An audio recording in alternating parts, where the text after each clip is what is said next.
fishing news is brought to you by Navionics, Okuma, Yozuri, Evinrude, Llama Glass, and the Star Island Yacht Club in Montauk, New York. I'm Jim Hutchinson with a New Jersey, Delaware Bay edition of the Fisherman magazine. Happy Halloween, although we got some ghoulish weather for Thursday, but don't worry, it gets a little bit better for the weekend ahead. I was out actually on mischief night, mischief morning, if you will, catching some stripers. We'll talk about that first, but first I got back to my desk in time to sit through 4 hours of ASMFC discussion from New Hampshire. And here's what we came up with. This is what I say what they came up with at the Atlantic States Marine Fisheries Commission. Went through the whole meeting. So this was the vote in New Hampshire in terms of what we can expect in 2020 and 2021. First of all, the ASMFC moved to approve sub-option 2A2. If you remember that one, that was one fish at 28 to 35 inches. So the slot fish, 28 to 35, got approved for 2020. But there's a caveat. Conservation equivalency proposals are required to achieve an 18% reduction, which means this.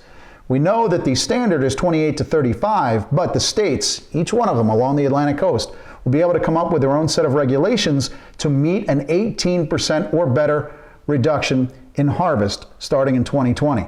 We'll come back on that in just a second because there's more to learn about that. Down in the Chesapeake, they decided on their sub-option to B1, one fish at 18 inches. So if you're on the Chesapeake, the standard is going to be 1 at 18 inches, but states will also have that conservation equivalency approach so they can come up with some options if they meet the 18% reduction in overall harvest.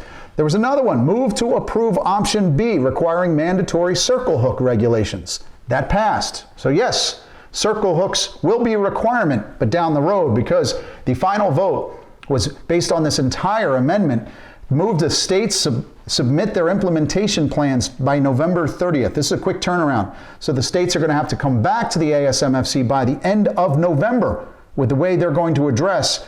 There was also the vote that that circle hook requirement will not start until January 1st, 2021. So we got a 1-year reprieve. Hopefully you're using circle hooks anyway with natural baits.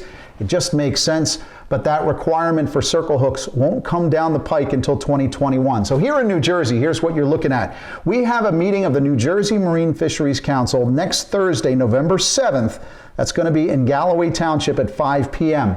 If you want to find out more about this striped bass discussion, go to that Galloway meeting. I'll be there, and I hope to find out what the state plans to do with striped bass to meet that 18% reduction in Delaware. As soon as I find out some more information about what you guys have got planned, we'll pass that along as well. But the striped bass vote is in, and that's what we're looking at, the 18% reduction across the board, both commercial and recreational. So that is that news. But right now, you wouldn't know that the striped bass stock is down because we are in the midst of some big stripers along the coast. In fact, Matt Frias, he checked in with me this week with a 50-pounder he caught off of Seaside Park this week. So just what we talked about last week, some of those big fish crossed that boundary at Manasquan. They're in Bayhead, Lavalette, Seaside Park. I think a lot of the first wave of big fish has already moved down off of Cape May. Where they are, I don't know, but there's that one pocket of big monsters that comes down first and foremost. But that's not all. We've got plenty of additional fish in the area and still coming through. In fact, the spoon and mojo guys are going bonkers. The Maja spoons and the rockfish candy mojos, the Maja's mojos and the SNS and Dante's Magic Tails.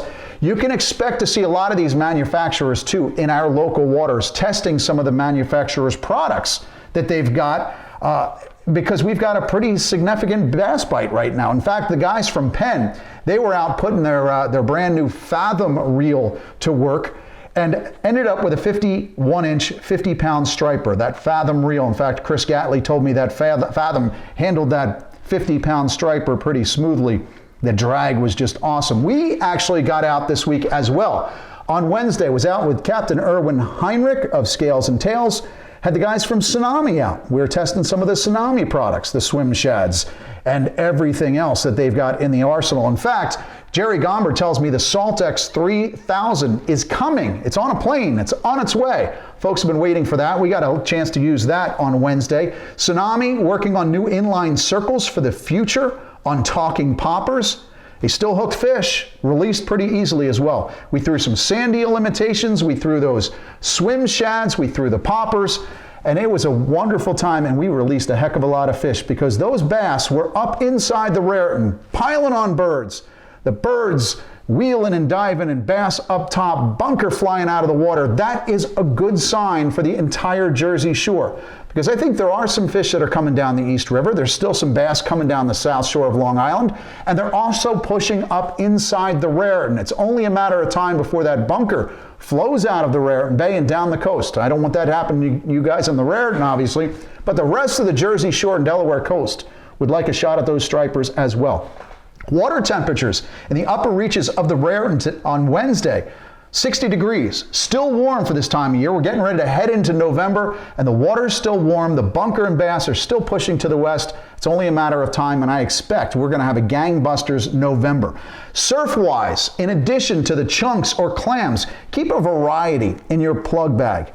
Okay, some of these fish have been on sand eels as well. In fact, Grumpy's reporting this week some fish on tins and teasers. Actually, it was the AOK T-Hex here for this fish for Steve Medeiros in the surf around Island Beach. So definitely the fish are on bunker. They're also on sand eels and bunker. Remember that when you're surf casting, make sure you bring those imitations, and also don't be shy to put the teaser on right now. But if you're on the boat as well, chasing bunker schools, if you come into some of those sand eels as well, the jig bite has been pretty good as well. Now you don't have to head outside the line. Folks, I'm hearing a lot of people outside the 3-mile line trolling for stripers. I know you're not one. There's somebody out there that's doing it, and I'm sure the Coast Guard and the New Jersey Marine Police will be on there as soon as possible. It is a heavy fine. Do not go fishing for stripers outside of 3 miles. Federal waters, it's restricted. You're not even allowed to target them. And after sitting for 4 hours at an ASMFC discussion on striped bass, last thing I want to hear about is somebody violating the law. Don't forget, sea bass in New Jersey, November 1st, the size increases by a ½ inch, but our bag limit also goes up from 10 fish to 15 fish. So you can take advantage of that with the sea bass blackfish. It's still 1 fish in New Jersey until November 16th when it goes to 5 fish. But South Jersey togbite is on fire right now, getting great reports out of Atlantic City from One Stop Bait and Tackle.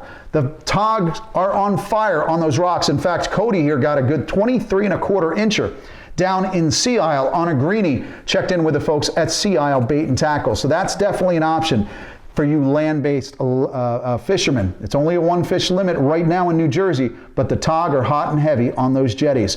For some other land-based options, let's check in with George, the Pocono Outdoors Guy.